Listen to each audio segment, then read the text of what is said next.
இன்று நாம் அருணகிரிநாதர் எழுதிய பிரபலமான திருப்புகழ் பாடல் முத்தை தருபதியை கேட்கப் போகிறோம்.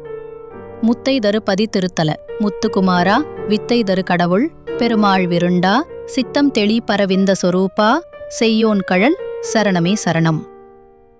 தமிழில் பொருள் விளக்கம். முத்தை தருபதி திருத்தல முத்துக்குமாரா, முத்து போன்ற ஞானம் அளிக்கின்ற திருத்தலம் என்ற புனித இடத்தில் உள்ள முருகா. வித்தை தரு கடவுள் பெருமாள் விருண்டா, கல்வி ஞானம் வழங்கும் கடவுள் பெருமாள் திருவிழாவில் தோன்றியவனே. சித்தம் தெளி பரவிந்த சொரூபா, எப்போதும் மனதை தூய்மையாக்கும் பரவிந்து மகாபிரம்ம சொரூபம் போன்ற வடிவமே. செய்யோன் கழல் சரணமே சரணம். சிவபெருமானின் பிள்ளையான சிவபாலா, உன்னுடைய திருப்பாதமே எனது இறுதி இலக்கு. ஓம் சரவணபவா. நமக்கெல்லாம் முருகன் அருள் கிடைக்கட்டும். இந்த அருமையான திருப்புகழ் பாடலை நம் நண்பர்களுக்கும் பகிருங்கள். வீடியோ பிடித்திருந்தால் லைக், கமெண்ட், சப்ஸ்கிரைப் செய்ய மறக்காதீர்கள். அவடியிடம்